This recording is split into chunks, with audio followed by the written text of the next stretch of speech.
Mosa was the ruler of the Mali Empire in early 14th century, and he was no backwater baron. Thanks to salt, gold, and copper, he had untold, incalculable, immeasurable wealth. Some historians even say that he was the richest man in history. But you know what they say, more money, more juicy gossip. When Mansa Musa went to Mecca, he brought billions of dollars in gold. He gave most of it away, but this had devastating and unforeseen consequences. Stick around for more on that later. Nobody knows exactly when Mansa Musa was born, or more specifically, when he was minted like a $400 billion coin. However, some records suggest he was a young man by 1324. His father's name was Fagale, and his mother may have been a woman named Kanku. Regardless, he was definitely close to power. His father Fagale was the son of Abu Bakr, who was himself the brother of Sunjata, the legendary founder of the Mali Empire. That made Musa the great-nephew to the ruling family, so no one ever expected him to rise to power. Mansa Musa rose to power in the year 1312, or so we believe. Historical sources differ on when and how exactly Musa snagged his golden crown. What's clear is that his path to the throne was unconventional and perhaps not entirely above board. According to Musa himself, his rise to power and virtually limitless wealth was entirely innocent. He claimed that his predecessor launched 2 massive expeditions into the Atlantic Ocean, the first voyage consisting of 200 ships, the second comprising of 2,000. On the second voyage, the Mansa went personally, leaving Musa behind as acting ruler of the empire. He wouldn't be acting for long.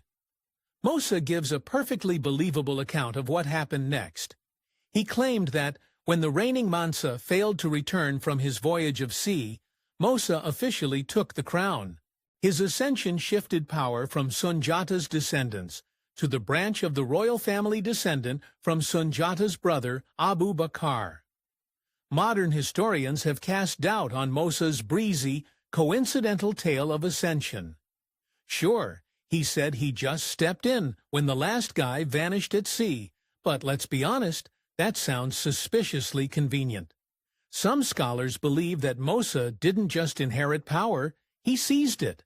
According to this version, the Atlantic voyage story was just a royal cover-up, a tidy way to explain away a less-than-legit transfer of power. After all, there was a vast fortune at stake. Despite the skepticism, Musa's account of a transatlantic expedition gone horribly wrong isn't entirely unbelievable. Regardless of how he came to power, Musa did ultimately become the ruler of the Mali Empire.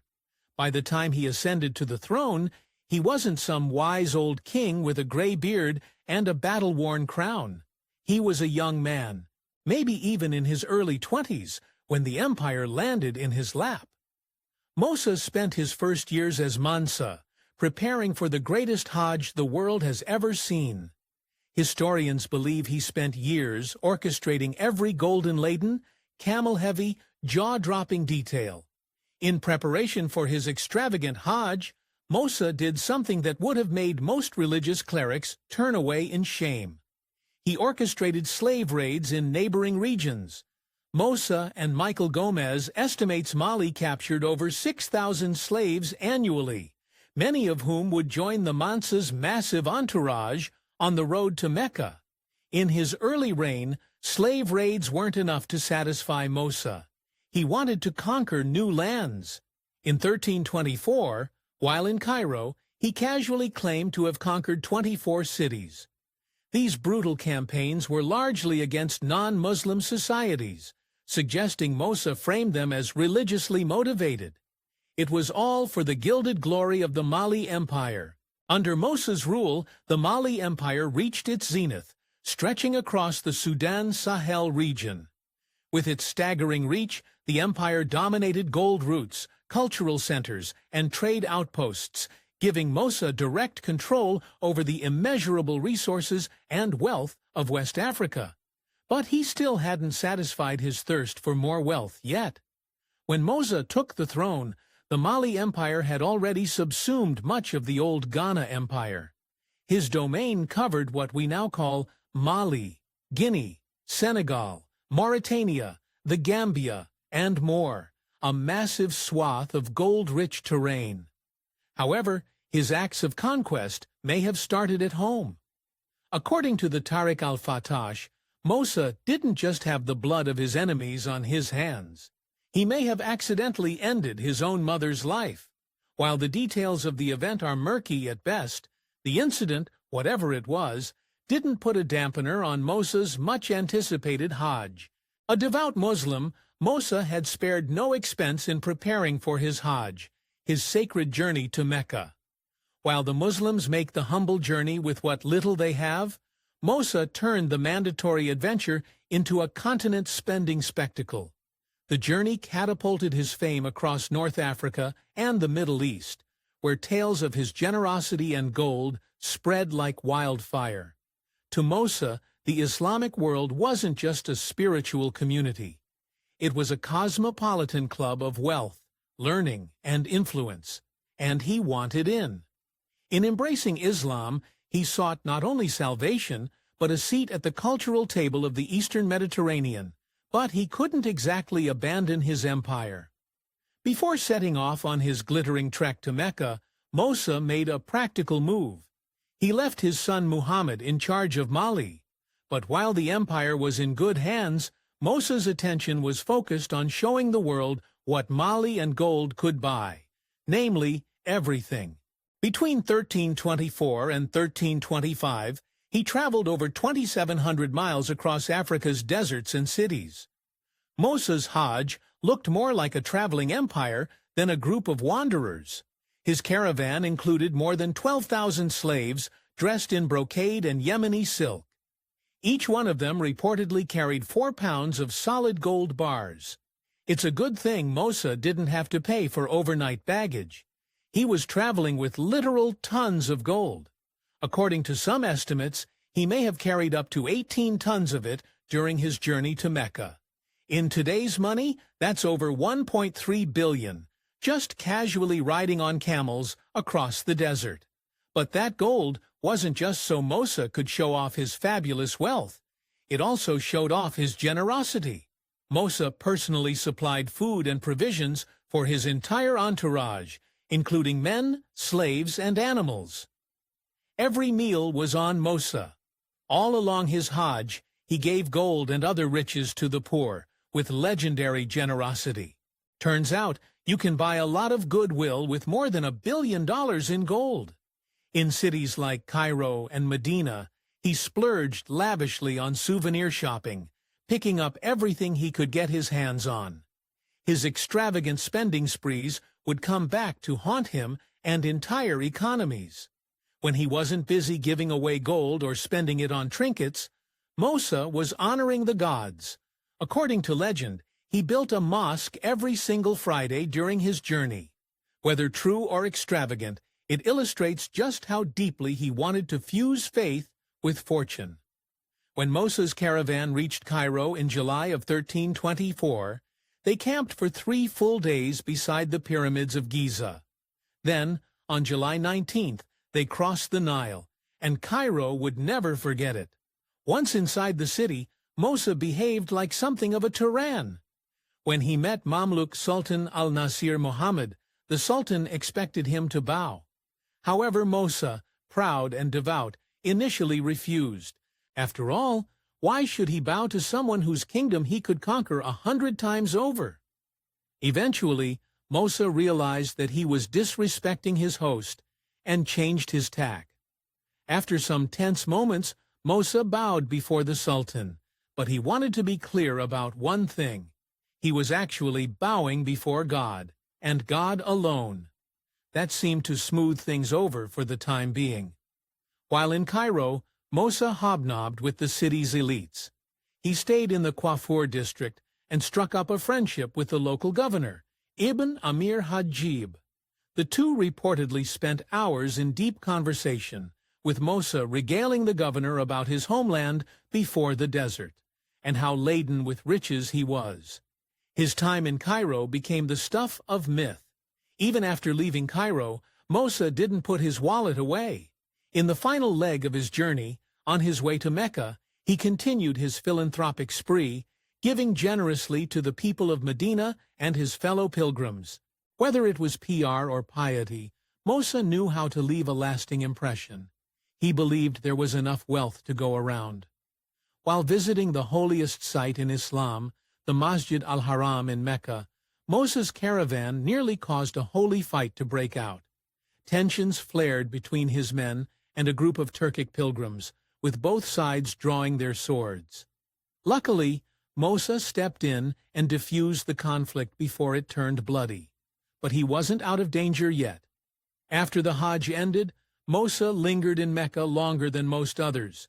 But when he finally began the journey home, disaster struck. Traveling separately from the official caravan, Musa and his entourage faced a gauntlet of hardships that nearly destroyed them. Gold couldn't protect him from everything. By the time the weary travelers reached Suez, many of Musa's men had succumbed to colds, starvation, or bandit raids. The once glorious caravan was now a shadow of its former self. The worst part, however, was that Musa had, at last, run out of gold. Bulk and battered from travel, Musa had to borrow gold from lenders, add exorbitant raids, and resell trinkets he picked up earlier on his trip, just to stay afloat. Merchants like Siraj al-Din bailed him out, but even the Sultan of Egypt had to step in with some gilded charity of his own. Some sources say that Musa refused to pay back his creditors once he returned home. Other historians claim that he paid them back, but only partially. Back home and reunited with the rest of his inexhaustible fortune, Musa channeled his wealth into construction. He funded countless mosques and madrasas across Mali, including the iconic Sankor Madrasa in Timbuktu. But these buildings were more than an extravagant display of wealth. They reshaped the region. During Musa's reign, he made it rain in Mali. Thanks to his investments, urban life flourished across the Mali Empire.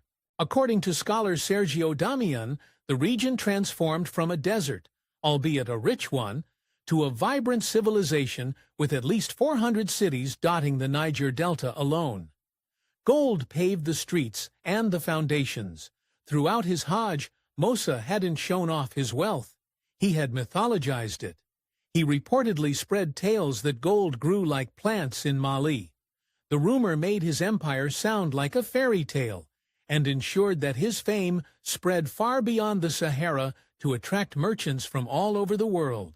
All that so he could make more money.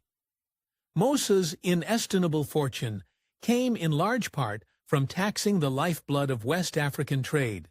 Throughout his reign, Mali controlled much of the known world's gold, salt, and copper production and trade. Musa taxed every nugget and ingot, building a fortune 1 ounce of gold at a time. But it did take some time. While it's hard to get an exact idea of how quickly Musa had built up his fortune, there is some evidence that it didn't happen overnight. During his Hajj, Musa reportedly spent years' worth of his fortune, suggesting the richest man alive had been dipping into his savings more deeply than anyone knew. Still, he had more than enough money for a lifetime, or several. It's just that the money came with devastating consequences. Musa's generosity and extravagant spending sprees in Egypt were so extreme they reportedly tanked the local economy. One source claims that Musa dropped so much cash in Cairo that the Valley of Gold in the city cratered for over a decade. There was, however, another explanation for the inflation. While many accounts say Musa's giving spree wrecked the Egyptian economy, some historians like Warren Schultz aren't so sure. According to him, the shift in gold's value wasn't that unusual for the time or region of the world. Regardless, Musa left a yellow brick road on his journey to Mecca. And by yellow bricks, we mean gold bars. Just like his bank balance, no one knows exactly when Mansa Musa met his end. According to calculations based on Ibn Khaldun's chronology, historians suggest he passed in 1332. But like much about his life, the exact timing is veiled in the sands of history and obscured by the blinding glare of gold in the Mali sunlight. A conflicting account places Musa alive in 1337, when he reportedly sent congratulations to Abu al-Hasan Ali for a great battle of victory. By the time the response came, most historians agree Musa had passed on, and his brother Suleiman had taken the throne, and presumably his diminished fortune. Another theory from the historian Al-Amari suggests Musa didn't live to see 1332 at all, far less 1337. He claimed Musa had hoped to abdicate his throne, give up his fortune, or at least most of it, and retire in Mecca. However, tragically, according to this account, Musa passed before making the journey back, implying he didn't live long past his return from the Hajj. Despite the lack of clarity and official records, contemporary Arab scholars heap near unanimous praise for Mansa Musa. They aren't just dazzled by his riches, but by his character too. Ibn Battuta and others praised his wisdom and generosity, while Ibn Khaldun hailed him as an upright man and a great king. He didn't even have to bribe them to say that. So, how rich was Mansa Musa exactly? Time magazine put it best when they wrote, "There is really no way to put an accurate number on his wealth. With a legacy that still lives on today, in the Jingureber Mosque and the University of Sankore, perhaps his fortune truly is beyond measure." Thanks for watching History Exposé. If you love uncovering the best stories in history, hit like and subscribe to keep exploring with us. Don't forget to visit our main page, Factor Nate, for more incredible facts about everything.